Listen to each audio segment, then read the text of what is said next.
They say water remembers. I used to think that was poetry. Now I know it's a warning.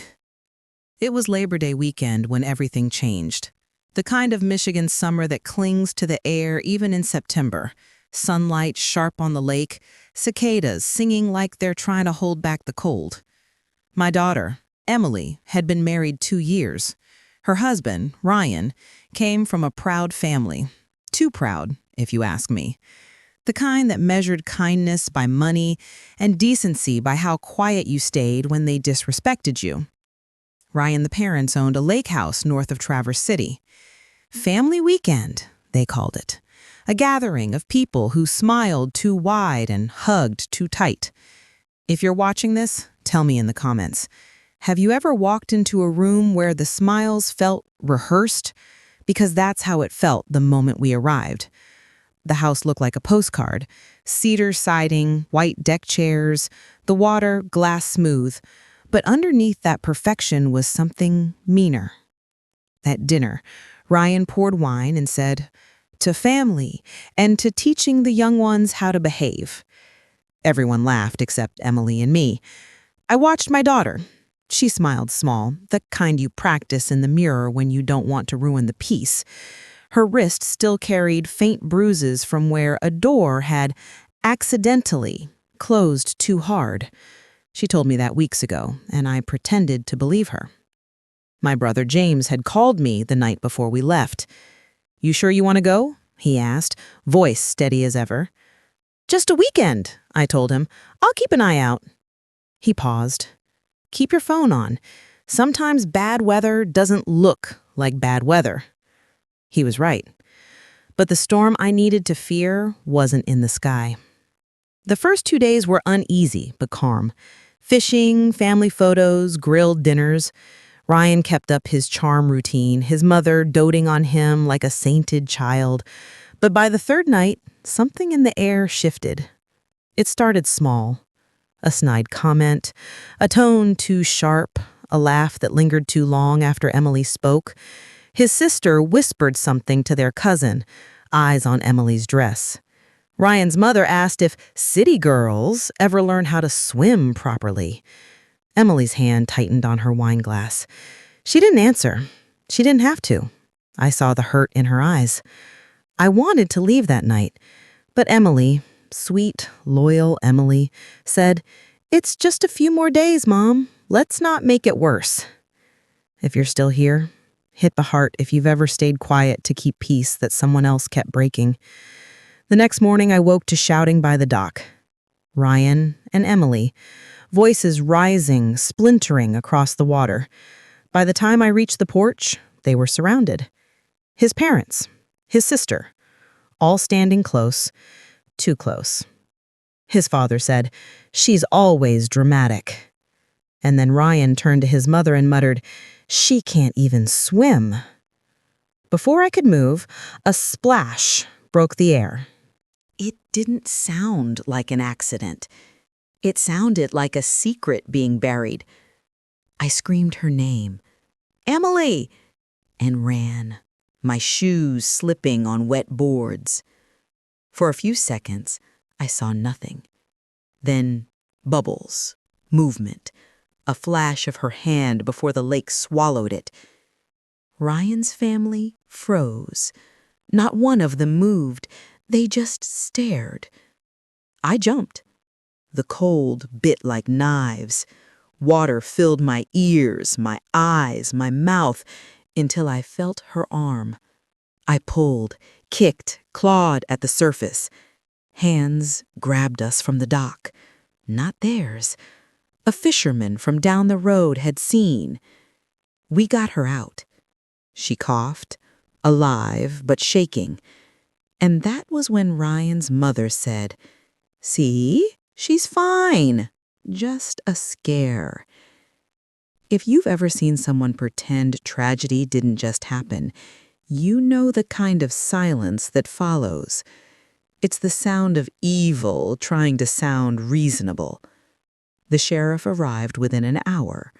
Ryan said it was an accident. His father confirmed.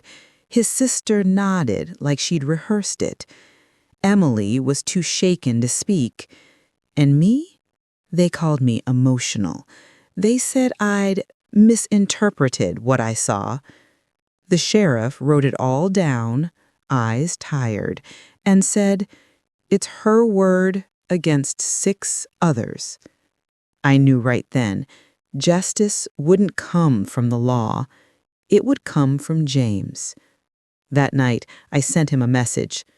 "She's alive, but something's wrong. They tried to drown her." He replied in under a minute, "Don't worry, I'm already watching." I didn't understand what he meant, not then. But my brother wasn't a man who made empty promises. If you're still listening, stay with me. Because this isn't the story of a drowning. It's the story of what happens when the wrong people think no one's keeping score. Water has its own memory, but guilt has a longer one. It clings to skin even after you dry off. The night after the accident, the lake went still. The moon hung low, white, silent, judgmental. The sheriff had left, the questions had stopped, and Ryan's family moved through the house as if nothing had happened. Emily lay upstairs, pale and quiet under a wool blanket. I sat beside her bed, listening to the crickets through the open window. She stared at the ceiling for a long time before whispering, "Mom, they did it on purpose." If you're watching this, tell me where you're listening from. And tell me if you've ever had someone confess something so dark you didn't know whether to cry or run for help. I took her hand. "Emily, you're safe now." She shook her head. "They said it was a joke. They pushed me so I'd learn to swim. But when I screamed, Ryan didn't move. He laughed. He said, 'Maybe you'll finally learn not to talk back.'" Her voice broke. I wanted to scream, to march downstairs and drag every one of them into the water and ask them how it felt. But I didn't, because I remembered what my brother always said. Never swing when they're watching. Wait until they stop paying attention. I texted James again. "She told me everything. They meant it." His reply came 5 minutes later. "Don't confront, just listen. Check your phone at sunrise." At 6:10 a.m., a new message appeared. A photo, a truck parked near the lake house, James's truck. And below it, one line. "Let them play nice. I'm close." That morning, Ryan made pancakes. He kissed Emily's forehead like the night before hadn't happened. His mother offered me coffee, her tone sweet as syrup, her eyes ice cold. "Boys will be boys," she said softly. "They forget their strength sometimes." I smiled and pretended not to taste blood behind my teeth. If you've ever had to play calm while planning justice, click the heart so I know you're still with me. By noon, the story had changed again. Ryan's father told the neighbors Emily slipped. His sister posted a smiling photo to Facebook with the caption, "Family weekend by the lake, blue." The comments rolled in, "Beautiful family! What a view! Love that lake house." Not one of them knew that the woman behind the camera had almost killed my daughter 12 hours earlier. Around 4 p.m., I stepped outside to breathe. That's when I saw James, standing by the tree line in his old denim jacket, cap low, like he'd been there for hours. He didn't wave. He just nodded once. When I reached him, he said, "I got your message. I've been recording since last night." "Recording?" He pointed to the porch. A small black box glinted under the eaves. Audio pickup. These people talk more when they think no one's listening. I exhaled slowly. You think they'll say something? James smirked. They already did. We waited. Hours passed. The sky turned to copper. Then, laughter, faint, from the deck. Ryan and his parents, wine glasses in hand. James held a small receiver to his ear. I watched his face harden, then soften. He hit stop, rewound, and played it back so I could hear Ryan's voice. She really thought I was joking. Mom, you should have seen her face. His mother. Don't talk about it. That sheriff already asked too many questions. His father. He's too lazy to care. Just make sure she keeps her mouth shut. I covered my mouth. James's eyes stayed calm. Don't react, he said quietly. Just remember this moment. Then he handed me a small flash drive. For when they pretend again. If you're listening right now, have you ever held proof of evil in your hand and still had to act like you didn't? The next day, Emily insisted we leave. Ryan protested, his family clucking and cooing about how rest would do her good. But I didn't ask permission. I packed the car. And when Ryan tried to grab Emily's arm, James stepped out from behind the vehicle. Go ahead, he said calmly. Try that again. Ryan froze. It wasn't the words. It was the tone. The kind of tone that comes from someone who's already decided what will happen next. We drove straight home. Emily fell asleep halfway there, her head against the window, face finally peaceful. That night, James came over. He laid a folder on my kitchen table. Photos, screenshots, audio logs, everything he'd collected from their security cameras, their posts, and that porch recording. I've seen enough people talk their way out of crimes. This time, we let them talk themselves in. He looked at me. When you're ready, I'll make the call. I said, not yet. Because I wanted to hear the whole story first. Every ugly word that came out of their mouths, and I wanted them to think they'd won. If you're still here, write "I'm still here" in the comments. Because I was too, calm, silent, and waiting. 2 days later, Ryan showed up at my house. Flowers, smile, lies. He said, Emily's overreacting. You know how emotional she gets. I didn't speak. I just let him talk. That's when he said it. You shouldn't make enemies of people with more power, Mrs. Hale. And that's when I knew. He had no idea who my brother was. Later that night, James came back with a new plan. I've sent everything to my contact at the State Bureau.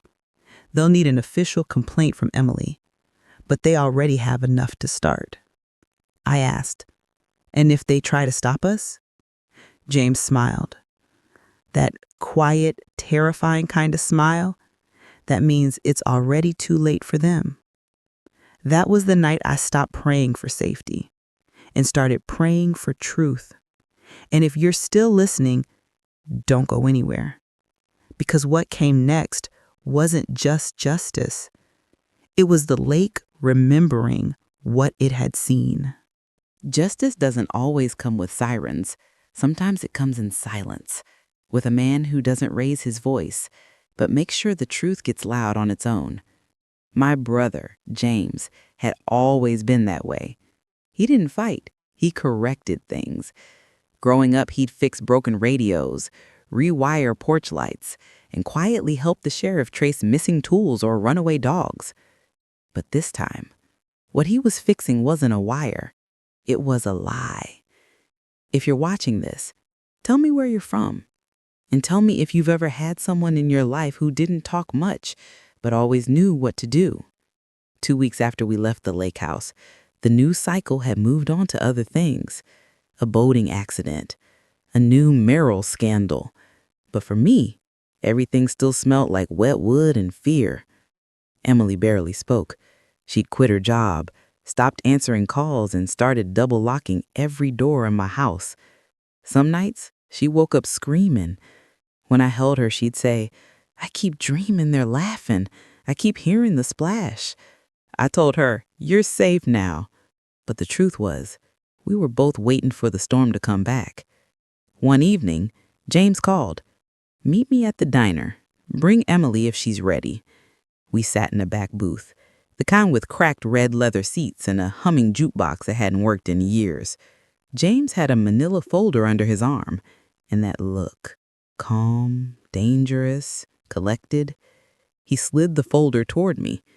Inside were screenshots, transcriptions, and a printed chain of messages from a private family group chat.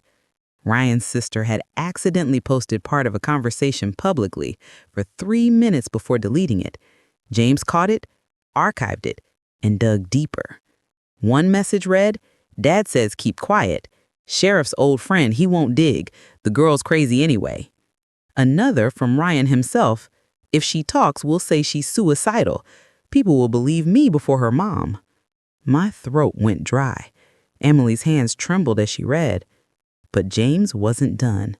He said, "Look here," pointed to a printed bank record. Ryan's father made a wire transfer 3 days after the incident to a man named Doyle. "Who's Doyle?" I asked. "Deputy, the one who lost part of the body cam footage that night." He leaned back, eyes narrowing. "They didn't just lie. They paid to keep it buried. If you've ever realized corruption doesn't wear horns, sometimes it wears badges, you'll understand how that moment felt." James had already sent the evidence to his friend in the State Bureau, but he knew small-town justice needed more than paperwork. It needed daylight. So he waited. He knew the Turners were proud of their annual charity gala, a lakeside event with music, photographers, and every respectable name in town. Ryan's father hosted it every fall. Perfect stage. James said, "We're going." I blinked. "They'll never let us near it." He smiled faintly. "They won't need to. The projector will."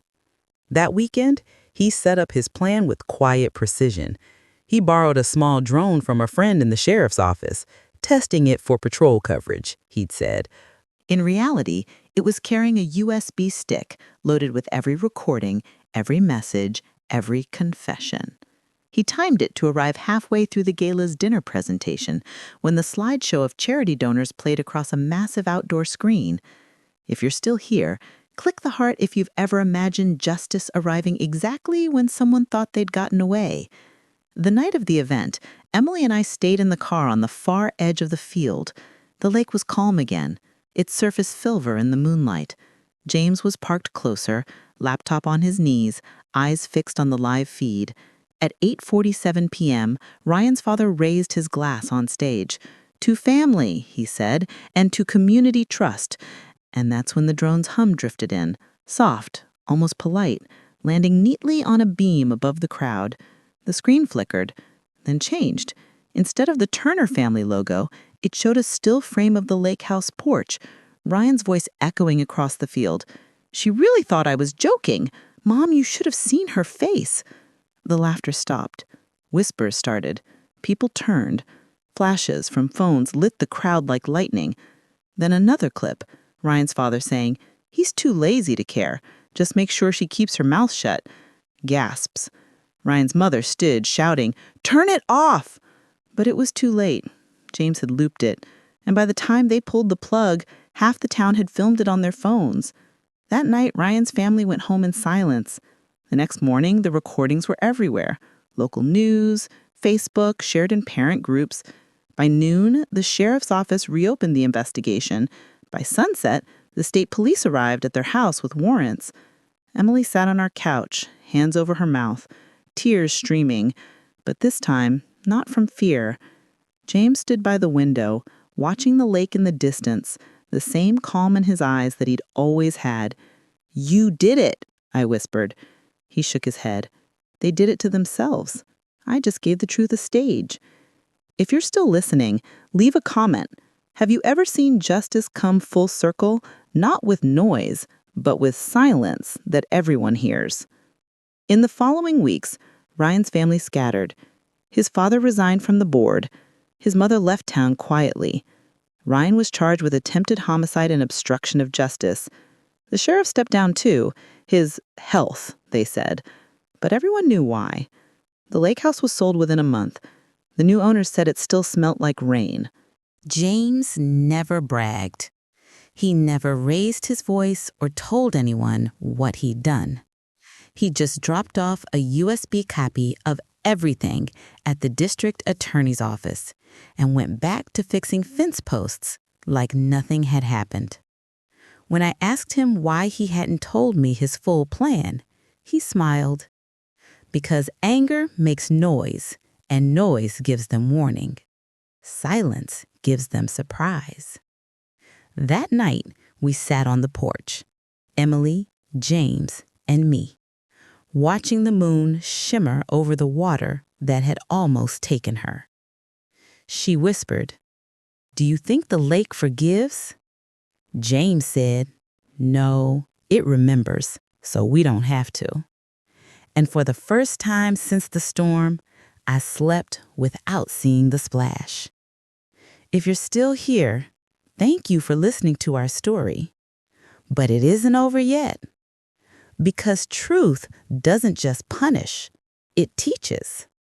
And what happened next showed me that forgiveness can live beside justice.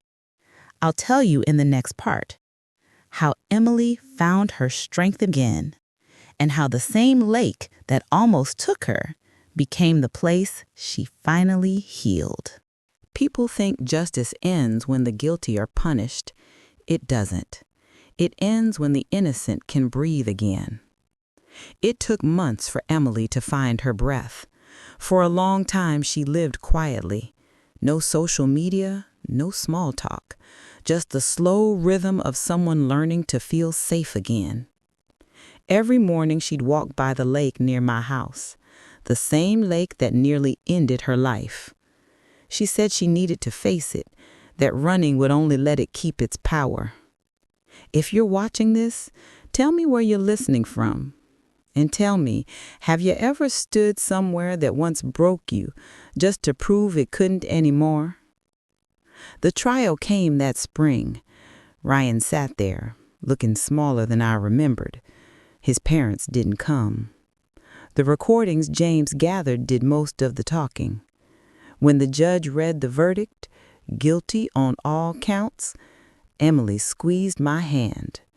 Her fingers were trembling, but this time it wasn't fear. It was release. Outside the courthouse, reporters shouted questions. James walked right past them, hands in his jacket pockets, eyes steady. Someone called out, "Are you the one who exposed the Turners?"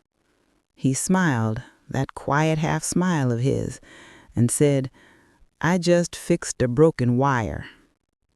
The months that followed were slower, softer. Emily went back to work, started therapy, even joined a local art class. Sometimes I'd find her sitting on the dock, paintbrush in hand, sketching the lake in blues and silvers. When I asked what she was painting, she'd say, "I'm making it honest again." If you're still here, click the heart if you've ever had to rebuild something in the same place it was broken. James, of course, never took credit. He didn't need to. He spent his days fixing boats, repairing fences, helping neighbors without charging them a dime. If people thanked him, he'd just nod and say, "Good wood shouldn't go to waste." But I knew he wasn't fixing fences. He was keeping boundaries strong for people who couldn't yet do it themselves. One evening, I came home to find an envelope on my porch. Inside was a photo, the lake at sunset, ripples turning gold under the fading light. On the back, in his block handwriting, James had written, You can stop watching the water now. No signature, just that one line. I didn't see him for a few weeks after that. When I finally did, he was at the farmer's market, buying peaches. He looked peaceful, like a man who'd already said everything that mattered. That summer, Emily organized an event, a community safety initiative for women held at the same lakeshore where everything began. She asked if I'd come. I said yes. When we arrived, there were maybe 40 people there. Mothers, daughters, a few fathers, too. The local paper took photos. Children ran along the water's edge, laughing. Emily stood on a small platform, microphone in hand. She spoke clearly, no tremor in her voice. I used to be afraid of this lake, afraid of what it knew. But then I realized it wasn't the water that hurt me. It was the people who lied about it. So today, I take it back. For every woman who's ever been silenced, for every truth that took too long to surface, this is for you. Applause rolled like waves. Even the water seemed to listen. If you're listening right now, tell me, have you ever seen strength come back in someone you thought was gone forever? After the event, Emily and I sat on the dock, bare feet in the water. The sun melted into the horizon, turning everything honey gold. She looked at me and said, "Do you think Uncle James will come?" I smiled. He already did. He's just not the kind of man who stays for applause. She nodded, quiet. And for a long time, we didn't speak. We didn't need to, because the lake was calm again. Not erased, but forgiven. A few weeks later, a letter arrived addressed to both of us. No return address, but we knew the handwriting. Dear Emily and Ruth, you can't change what people did, but you can change what survives of it. That's what truth is, what survives. Don't waste hate. It's too heavy to carry across water. See you around the dock sometime. Jay. I framed that letter, hung it by the kitchen window where the morning light hits at first. Now, every time the sun shines through the paper, it looks like the words themselves are glowing. If you're still here, thank you for listening. And if this story found you on a hard day, remember this. Kindness is not weakness. Forgiveness is not surrender. And truth, real truth, doesn't drown. It just waits for the right moment to rise. Because here, on True Life Stories, we don't just tell stories, we remember them. Subscribe, stay with us, and help the silence end one true story at a time.